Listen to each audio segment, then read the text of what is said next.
sual vermək olarmı? Yəni, məclisdə belə bir şey oldu da, bu söhbət əsasında mən Quran kərindən bir ayə dedim ona, məsələn də, "Amma xalaqtul cinnə vəl insə illə liya'budun" bu ayənin tərcüməsi, yəni insanlar və cinləri yaratmış Allahdan tək Allahı ibadətə təkləşdirsin. Sən bunun mənasını deyə bilməzsən, çünki o özündən tərcümə edirsən deyir.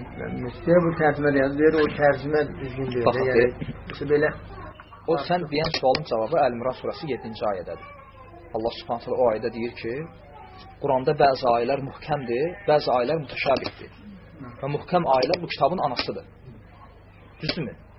Möhkəm ayə nədir? Möhkəm ayə odur ki, onu cahil də, alim də, hər kəs, yəni elmindən, asılı olmayan hər kəs oxuyur, başa düşür. İndi ola bilər orada bir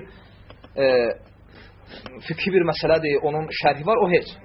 Amma elm ayə var ki, möhkəmdir. Quran əksəriyyəti belədir. Məsələn, mən sənə deyirəm ki, qul huvallahu əhəd. Deyək ki, o Allah təkdir. Sən deyirsən, yox, dayan, qoy gedim təfsirə baxım, şeyxim nə deyir. Yəni, şeyx deyəcək ki, Allah iki dənədir. Qul huvallahu əhəd. Deyək ki, o Allah təkdir. Vəssalam. Və mə xalaqtul cinnə vəl insə illə liya'budun. Mən insanları və cinləri mənə ibadətdən başqa bir şey üçün yaratmadım. Vəssalam. Möhkəm ayədir. Var sufilikdə belə şey ki, onlar deyirlər, sufilik olmasın, hətta rafisilikdə də belədir və demək olar bidət firqələrinin əksəriyyəti belədir, Mu'təzilə, Cəhmiyyə və s. Onlar deyirlər ki, biz Qur'anın zahirinə baxmırıq, biz Qur'anın batininə baxırıq. Batininə? Niyə görə belə deyirlər? Çünki Qur'anın zahiri üçün qaydalar var. Qur'anın zahiri üçün qaydalar var. Zahir nədir? Yəni, ayəni oxuyuram, mən deyirəm ki, qardaş, mənə say söz. Sən nə başa düşdün? Nə başa düşdünsə o. Bu mənim kəlamımın nə idi zahiri? Yəni, kəlamımdan söz deyiləndə, qulaq ona eşidəndə, beyin necə qəbul edirsə, bu kəlamın zahiridir. Və Quran təbii ki, zahiri üzərində götürülür. Yəni, bu birinci qaydadır. Təfsir başqa şeydir. Zahir üçün qayda var. Ulumul Quran, Quran elmləri, usulü təfsir və s. Düzdürmü? Ona görə Quranın zahiri ilə sənə danışa bilmir. Çünki zahirlə danışsa, əlində heç bir dəlil yoxdur. Heç nə yoxdur. Sən deyəcəksən ki, Huvəl-ləzi xalaqəs-səmavati vəl-arda fi sittətə əyyəmin summa istəvə aləl-arş. O Allah hansı ki göyləri yeri 6 gündə xəlq etdi, sonra ərşə istava etdi. Nə başa düşdün? Nə başa düşdünsə o. Qalə ya iblis, mə mənəəkə ən təscüdə limə xələqtü biyədi. Dedi ki, ey iblis, 2 əlimlə yaratdıqma niyə səcdə etmədin? Və qalətil yəhud yədullahi məqlulə qullet əydihim və lu'inu bimə qalu bəl yədəhu məbsudətən yunfiqu kəyfə yəşə. Yəhudilər dedilər ki, Allahın hər 2 əli də bağlıdır. Deyək ki, əksinə, Allahın hər 2 əli də açıqdır. Və elə Yahudilər bu sözü dediklərinə görə lənətləndilər və Allahın qəzəbinə gəldilər. Və Allah istədiyi kimi verir, infaq edir. Nə başa düşdünsə odur. Və zahir üçün qayda var. Ərəb dili qrammatikası, nəhv elmi, sarf elmi, usulü təfsir və s. Ona görə girə bilməz. Məsələyə girə bilməz. Ona görə başlayır, deyir ki, yox, bu ayənin batini mənası var. Bu saf-safadır. Yəni, axmaqlıqdır, boş şeylərdir. Batin də nədir? Batini mənası var və o batinin də 7 dənə batini var və hər 7 batindən də neçə dənə qapı açılır. Özündən danışır, ha. Bir dənə dəlil soruşsan, heç nə yoxdur yəni ortada. Özündən danışır. Və dinləyən də deyir, maşallah, şeyh nə gözəl danışır. 7 qapı, 7 qapıdan 77. 2 dənə zerkalla orada rəqəm işlədir, belə 7, 77. Özə səni tələbəni də tutur şok.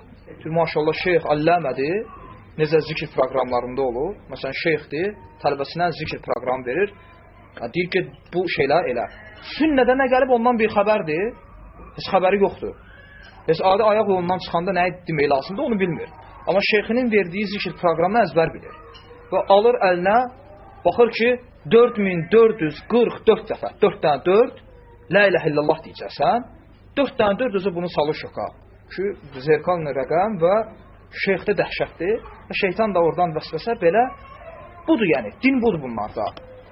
Batin də elədir ki, ayənin batinə xeyr. Qayda yoxdur. Məsələn, mən sənə deyim ki, mən adamla söhbət eləmişəm, elm əhlidir. Bidət əhlindən elm əhlidir. Fikir verir, mən ona Allah Subhanahu taalanın ərşin fövqündə olduğuna bu ayəni dəlil gətirəndə, sən istavanı qoy kənara. Allahın ərşin fövqündə olduğunu qoy kənara.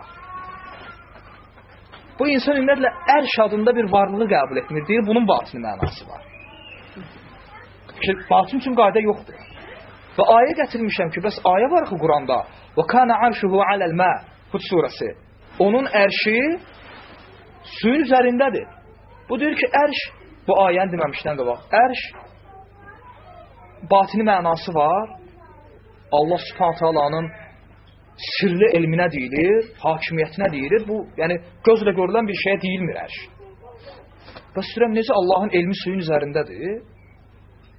Bu ayə var ki, Quranda qiyamət günü Allahın ərşini 8 mələk daşıyacaq. Yevmə izin səmaniyə.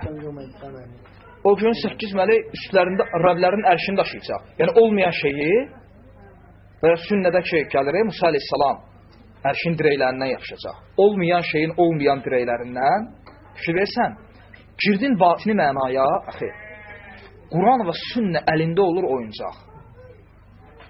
Necə istəyirsən fırrat. Fırrat yox, Yəni, Quran və sünnənin ləfsləri ilə oyun oynayırlar, istihsa edirlər.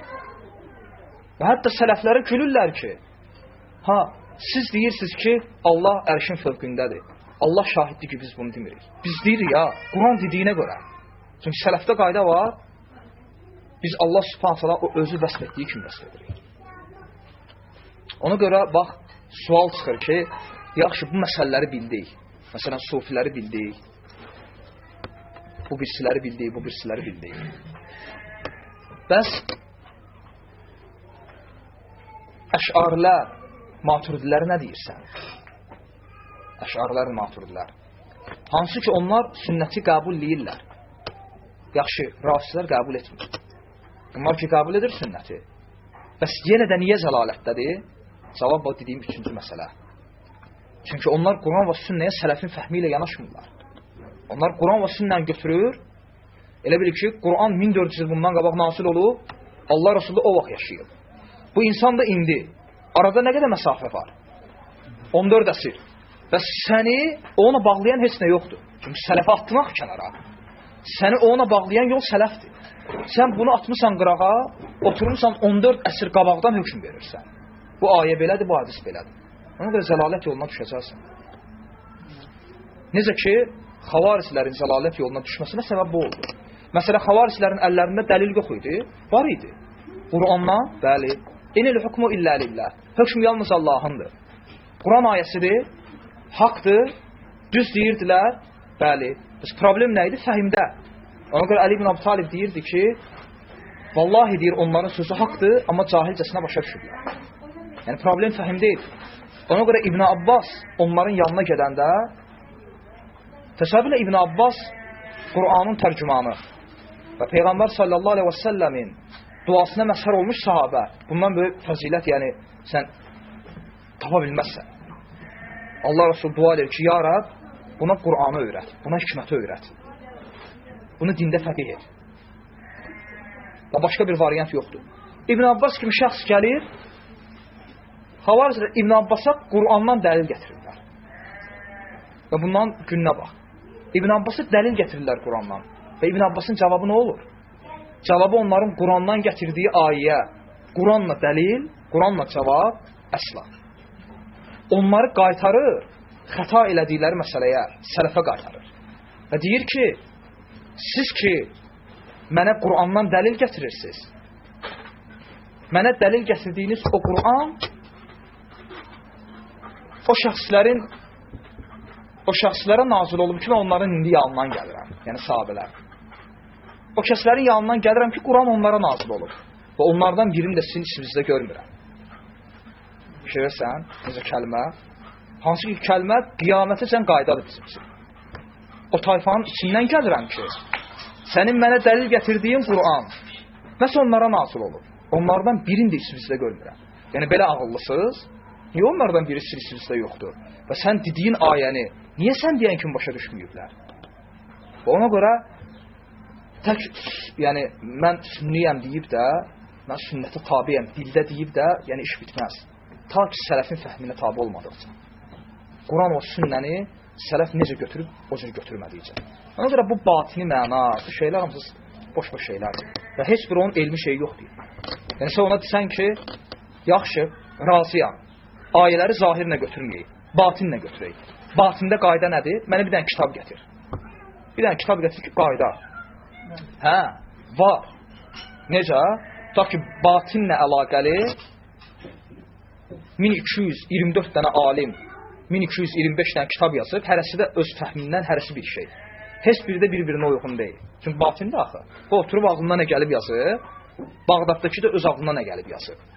Və sonra məsələn bir dəfə bu kitablar kitabxanada toxuşanda baxıblar ki, bu da batindən yazır, bu batindən. Bu deyir ki, qatıq göydür, bu deyir vallahi deyir qaradır. Amma nə qatıq göydü, nə də qara. Qatıq ağdır ya. Fəqət onlar deyiblər ki, yox, bu sizə belə görünür. Bunun batini var. Batində qatıq qaradır. Belə şey olur baxır. Mən görürəm ki, qatıq ağdır. Zahirən götürülür. Və bidət əhlinin iddiası budur ki, Quran bizi zəlalətə aparır. Yəni biz ki, Quranın ləfslərini qəbul etmişik olduğu kimi və biz zəlalətə düşmüşük. Bunlara görə zəlalətə düşməmək üçün Quranı olduğu kimi qəbul etməli deyilsən. Bu batin budur. Yəni deyir, Quranı olduğu kimi qəbul etmə. Yaxşı, necə qəbul edin? Bir daha sözə fikir ver, olduğu kimi qəbul etmə. Bəs necə qəbul edin? Mən sənə şərh etdiyim kimi. Mən sənə şərh etdiyim kimi. Batin budur. Çünki batini firqələr ki var, onlarda qayda budur ki, tələbə şeyxinə tabi tutardır. Hətta firqələr var ki, batini firqələrindən, hətta o dərəcədə ki, şeyx öz tələbələrinə Quran oxumağı haram deyir. Haram. Nə lazımdır, gəl məndən soruş. Niyə? Oxuyarsan, azarsan. Yəni onlara görə Quranı zahirən götürmək zəlalətə düşməkdir. Və deməli Allah Subhanahu taala zahirində zəlalət olan ayələr nazil edib bunlara görə.